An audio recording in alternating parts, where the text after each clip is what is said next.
মাননীয় স্পিকার, আপনার মাধ্যমে আমার প্রশ্নটি হচ্ছে, একটা বিশ্ববিদ্যালয়ের শিক্ষার্থী অথবা যারা চাকরি প্রার্থীরা যখন প্রাথমিক বিদ্যালয়ে শিক্ষক হিসেবে চাকরি করতে যান, তখন সেখানে 11,000 টাকা বেসিক দিয়ে শুরু করেন বর্তমান প্রেক্ষাপটে।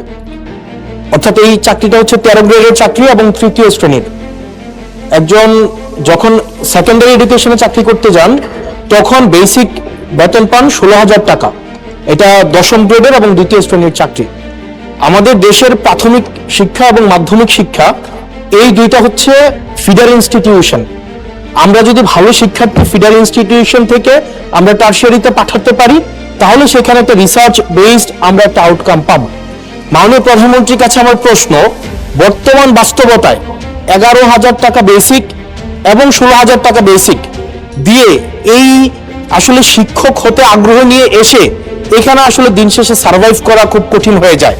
সেজন্য প্রাথমিক এবং মাধ্যমিক শিক্ষকদের বর্তমান প্রেক্ষাপটে, আপনিও বিদেশে দীর্ঘদিন থেকে এসেছেন, আপনি সেখানে শিক্ষা প্রতিষ্ঠানগুলো দেখেছেন, সেই বাস্তবতায় আমরা এই ফিডার ইনস্টিটিউশনগুলোর শিক্ষকদের মান উন্নয়নের জন্য, তাদের বেতন বৃদ্ধির জন্য, যাতে করে বেশি বেশি মানুষ বা শিক্ষার্থী এই ধরনের চাকরিগুলো করতে আগ্রহী হয়, সেটার জন্য আপনার বিশেষ কোনো পরিকল্পনা রয়েছে কিনা সেটি জানতে চাচ্ছি মাননীয় স্পিকার। মাননীয় স্পিকার, আপনাকে ধন্যবাদ এবং জনাব হাসান আপনাকে ধন্যবাদ আপনার প্রশ্নের জন্য। আপনি নিশ্চয়ই খেয়াল করেছেন এই বাজেট সেশনে আপনি উপস্থিত ছিলেন এবং আমার এই প্রথম প্রশ্ন যেটা ছিল মূল প্রশ্ন, সেখানে আমি বলেছি যে এই বাজেটে টোটাল জিডিপির 2% আমরা শিক্ষার জন্য রেখেছি। এবং শুধু তাই নয়, আমাদের যেটি পরিকল্পনা আছে, আমরা পরিকল্পনা মতন যদি আগাতে পারি, ইনশাল্লাহ আমরা শিক্ষা খাতের বাজেট 5 বছর শেষে 5% নিয়ে যেতে চাই।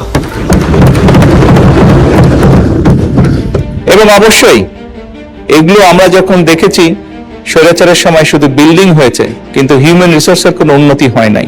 আমি আপনার সাথে সম্পূর্ণ একমত যে আমরা যদি আমাদের প্রাইমারি এবং সেকেন্ডারি এই শিক্ষকদেরকে যদি আমরা সঠিকভাবে ট্রেনিং দিতে না পারি, কিন্তু শুধু ট্রেনিং না, ট্রেনিং এর সাথে তাদেরকে তাদের সম্মানীয় যদি বৃদ্ধি করতে না পারি, তাহলে অবশ্যই আমরা প্রত্যাশা করি না যে তারা ভালো কিছু ডেলিভার করতে পারবেন। আমাদের তাদেরকে প্রশিক্ষণ দেওয়ার যেরকম কর্মসূচি রয়েছে, প্রশিক্ষণ দেওয়ার যেরকম পরিকল্পনা রয়েছে, বোথ সেকেন্ডারি অ্যান্ড প্রাইমারি, একই সাথে পর্যায়ক্রমিক ভাবে আমরা যাতে তাদের সম্মানীয় বৃদ্ধি করতে পারি। আমরা অনেক সময় দেখি যে প্রাইমারি স্কুলের টিচাররা, এই সংসদের দাঁড়িয়েও আমি বলেছি যে অনেক সময় আমরা এখনো দেখি যে প্রাইমারি স্কুলের শিক্ষকরা তাড়াতাড়ি করে ক্লাস করিয়ে হয়তো আরেকটি সেকেন্ড একটি কোনো জবে অথবা কৃষিকার্যে যেতেই হয়, একটি সেকেন্ড জবে তাকে যেতে হয়, তা না হলে তার জন্য সংসার চালানো কষ্টকর হয়ে যায়। সেকেন্ডারি স্কুলের ক্ষেত্রে আমরা অনেক শিক্ষকের ক্ষেত্রেই দেখেছি এরকম ঘটনা ঘটে। এই কাজটি যাতে তাদের না করতে হয় এবং তারা যাতে সঠিকভাবে তাদের সময় এবং তাদের মেধা শিক্ষার্থীদের পেছনে ব্যয় করতে পারেন, সেই জন্য তাদের সম্মানই বাড়ানো প্রয়োজন বলে আমরাও মনে করি এবং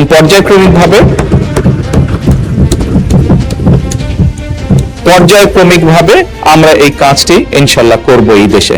ধন্যবাদ মাননীয় স্পিকার।